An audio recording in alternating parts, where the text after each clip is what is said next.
지금부터 약 100년 전까지만 해도 나병은 고치지 못할 불치병으로 취급이 되었죠. 제가 중학교 때까지만 해도 저희 동네에 이 나병 환자가 한 번씩 내려왔는데 사람들이 다 소스라치게 놀라고요, 돌을 던지는 것을 봤습니다. 예수님 당시와 그전에는 어떻게 했겠습니까? 이 나병은요, 불치병입니다. 그리고 이 나병은 무서운 질병이다, 그렇게 인식이 되었지요. 왜냐하면 신의 저주가 있는 질병이다, 그렇게 인식이 되었습니다. 그도 그럴 것이 나병 환자를 자세히 보면 눈뜨고는 못 볼 만큼 처참하게 문드러져 있습니다. 나병에 걸리면요, 궤양이 생기기 시작합니다. 그리고 눈썹이 다 빠집니다. 그리고요, 심지어는 목소리도 쉰소리로 변하다가 목소리가 나오지 않는답니다. 신경과 힘줄이 수축되기 시작하고 감각이 없어져서 상처를 입게 되면 그곳으로 병균이 침투하고, 죽은 신경으로 병균이 침투하면 썩어져서 발가락이 떨어지고 손가락이 떨어지고 코가 나가 떨어지고, 그렇게 서서히 정말 처참하게 병이 진행되다가 죽어가는 참 비참한 질병이 나병이다, 그렇게 말을 합니다. 나병의 종류는 두 가지가 있는데요, 좀 심각한 그런 나병은 9년 정도 진행하다가 사람이 죽게 되고, 좀 덜 심각한 나병은 30년 정도, 길면 30년 정도 나병이 진행하다가 서서히 죽는다, 그렇게 이야기를 합니다. 육신도 참 힘들고 고통스럽겠지만 20-30년 동안, 짧게는 9년 동안 이 육체적 질병보다 더 아픈 것이 있습니다. 그게 뭐냐 하면 자신을 멸시하는 눈동자, 사회에서 격리된다는 그런 사회적 아픔, 사회적 냉대, 이것이 훨씬 아픈 고통이었겠지요. 병이 발생하면 즉각 결별을 선포해야 됩니다. 가족과도 같이 있을 수 없습니다. 사회로부터는 격리당했습니다. 19세기까지만 해도 이 나병이 유전병인 줄 알고 그냥 몹쓸 병으로만 취급했죠. 성경에는 전염병인 줄 벌써 알았습니다. 그래서 구약에서부터요, 나병이 걸리는 사람은 격리시키라, 진 밖으로 쫓아내어라, 전염병이기 때문에 그런 거죠. 그런데 철두철미하게 소외되고 홀로 살아야 된다는 외로움을 겪어야 합니다. 구약성경 레위기서 13장 45절 46절에 보면요, 몸이 아픈데도, 몸이 아픈 것도 서러운데 스스로 입을 막으면서 부정합니다, 부정합니다, 나는 부정합니다, 나는 더러운 사람이니까 피해 다니십시오, 이렇게 경고를 하고 다녀야 했습니다. 얼마나 비참했겠습니까? 율법에 보면 이 부정한 사람 몸에 닿아도 부정을 당하기 때문에 사람들은요, 나병 환자가 지나갈 때마다 옷깃을 땡기고 스치지 않으려고 몸부림치는 모습, 그런 진풍경이 연출되었답니다. 유대 전통에 의하면요, 바람 불지 않는 이 맑은 날은 나병 환자와 2m를 떨어져 있으면 되지만 조금이라도 바람이 불면 45m 이상은 떨어져서 이야기를 해야 된다, 이런 규정도 있었습니다. 45m요, 상당히 먼 거리입니다. 아예 인간 취급을 안 한 거죠. 그 사회적 냉대가 이 나 환자들에게는 훨씬 더 아팠습니다. 이런 사회적 격리, 사회적 죽음, 고통, 외로움, 그렇게 엄청난 고통 가운데 있던 나병 환자가 예수님께 나왔답니다.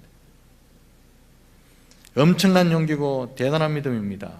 왜냐하면요, 복음서에 보면 예수님 주위에 항상 사람들이 모여서 웅성웅성거렸습니다.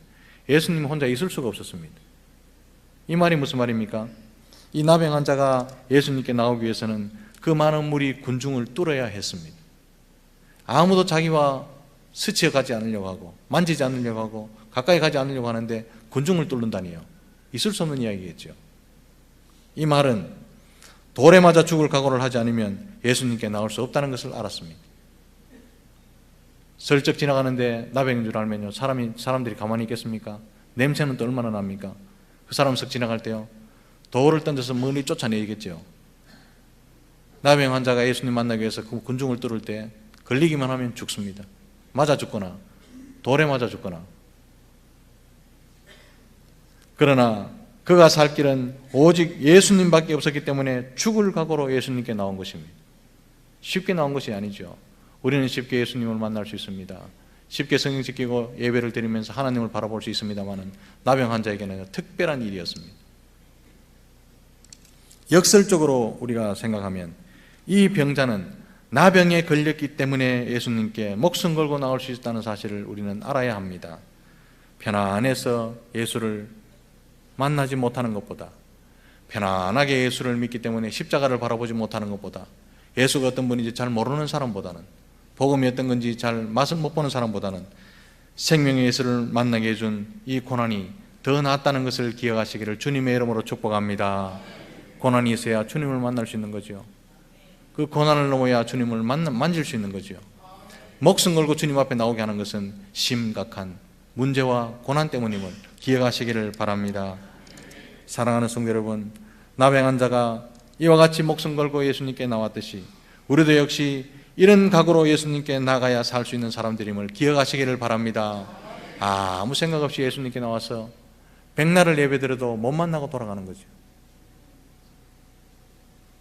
우리 예수님 병자라고 냉대하십니까? 나병 환자라고 냉대하십니까? 혼자 있었다고, 돈이 없다고, 비참하다고 니는 가라고 말씀하십니까? 그를 따뜻하게 맞아주십니다. 어려운 문제로 고민하는 분이 우리 가운데 계십니까? 예수님께 나오시기를 바랍니다. 예수님께 참된 위로와 평안이 있는 줄 믿으시기를 바랍니다. 이 예수님의 참된 평안과 위로를 맛봐야 예수님을 간절히 기다리고 바라볼 수 있습니다. 남에게 말할 수 없는 고민이 있다면 그 문제를 예수님께로 나가는 징검다리로 삼으시기를 주님의 이름으로 축복합니다. 오직 소망을 그리스도께 둘 수밖에 없을 때 우리에게 간절함이 생기고 기도가 나오게 된다는 것입니다. 이런 간절함이 있기 위해서 하나님은요, 한 번씩 우리를 찌르시죠. 문제가 문제되게끔 하시고 고난을 아프게 만드십니다.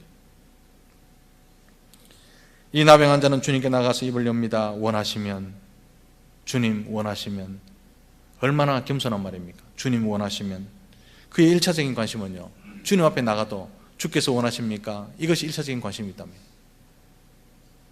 사랑하는 성도 여러분, 인생의 모든 일은 내 환경이 어떠한가, 내 조건이 어떠한가, 상황이 어떠한가, 이것이 아니라 주께서 원하시는가, 여기에 달려있음을 기억하시기를 바랍니다. 이 우리 기도의 첫 번째 기도 제목이 되어야 됩니다. 이 사업도 주님께서 원하시는가, 이렇게 장사하는 것도 주님께서 원하시는가, 내가 지금 내뱉은 이 말을 주님께서 원하시는가, 내가 지금 하고 있는 이 생각도 주님께서 원하시는가, 이것이 주님 앞에 서는 성도의 자세임을 기억하시기를 바랍니다. 내가 원하는 대로 이루어 주시기를 간절히 기다리다가 대부분 사람들이 실망하죠. 그러나 하나님의 때에 하나님의 방법으로 하나님께서 원하는 뜻대로 되기를 기도해 보시면 실망하지 아니하고 예수님 바로 만나실 줄 믿습니다. 이게 하나님의 때에 하나님의 방법으로 주께서 원하시는 일입니다.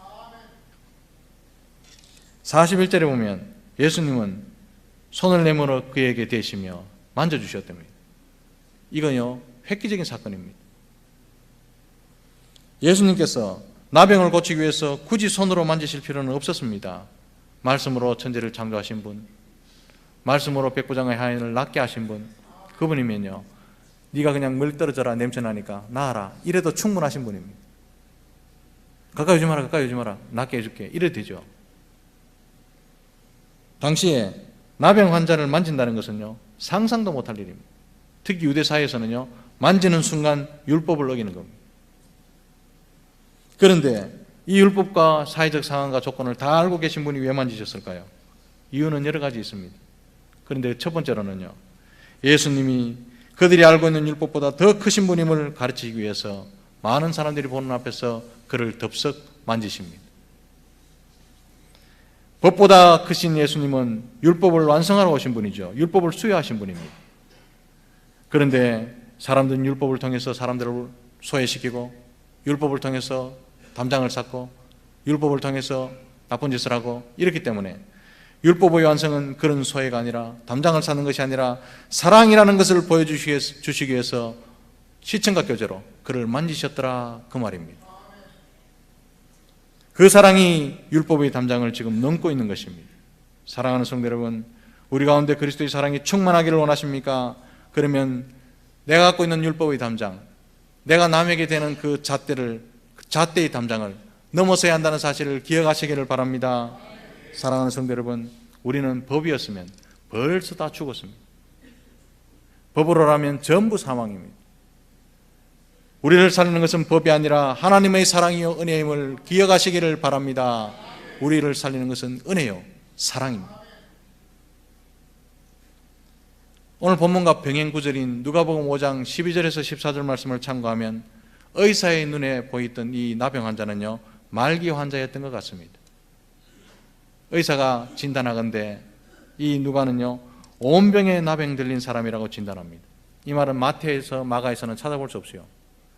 누가는 의사였기 때문에 말기 환자네, 온병에 나병이 들렸네, 그렇게 진단하는 거죠. 이 말은 적어도 9년이 되었거나 아니면 30년 정도 되었던 그런 사람이다, 이런 뜻입니다. 겉모습은 알아볼 수 없을 만큼 문드러지고 문드러졌을 겁니다. 사람들은 다 그를요 사람 취급 안 했을 겁니다. 사회적으로 소외되어서 오랜 동안 혼자 지내면서 고독을 곱씹어야 했을 겁니다. 그를 살아있는 사람으로 취급하는 사람 아마도 아무도 없었을 겁니다. 그런 처지에 있던 상처받은 마음, 외로움, 정신적인 고통, 영적인 억눌림, 그 모든 것을 치유하시는 사건이 만져주심입니다. 물론 예수님께서 말씀으로만 고칠 수 있겠지만 말씀으로만 나아라 그렇게 말씀하셨으면 육신의 치유에만 국한되겠죠. 그런데 예수님께서 그를 만져주심으로 육신의 치유뿐만 아니라 이때껏 억눌려온 모든 것들로부터 자유하게 하신 온전한 치유를 베풀고 계심이 만지심이라는 사실을 기억하시기를 바랍니다. 나병 환자였기 때문에 겪어야 했던 정신적인 고통이 얼마나 처참했겠습니까? 나병 환자이기 때문에 그만 겪어야 했던 사회적인 소외감 얼마나 외로웠겠습니까? 더 나아가서 영적인 슬픔과 하나님께서 나를 버리셨는가 그런 절망감과 그 영적인 결박이 얼마나 심했겠습니까? 그 모든 것에 대해서 해방시켜주고 벗어나게 하신 것은 예수님이 만져주신 그 사실이었다는 것입니다. 사랑하는 성도 여러분, 예수님의 치유하심에만 완전한 회복이 있음을 믿으시기를 바랍니다. 상처받은 분 계십니까? 사람 찾아다니지 마시고 예수님 만나셔서 그분을 기다리시기를 주님의 이름으로 축복합니다. 우리의 영혼과 육체, 상한 심령과 의지, 그리고 깨어진 인간관계를 온전히 치유하실 분은 오직 예수밖에 없습니다. 우리가 죄 가운데 있을 때, 아직 죄를 청산하지 못할 때 우리도 이 나병 환자와 똑같은 처지에 있었던 사람임을 기억해야 됩니다. 죄 가운데 있을 때, 죄로 뒹굴 때 하나님은 나를 더럽다고 외면하지 아니하시고 나를 친히 찾아오셔서 더럽다고 마다하지 아니하시고 만져주시고 고치신 분이 나를 대신해서 십자가를 지신 예수 그리스도십니다. 이때껏 이 나병 환자를 이같이 만지시며 상처를 삼해준 분이 준 사람이 있었습니까? 아무도 없었습니다.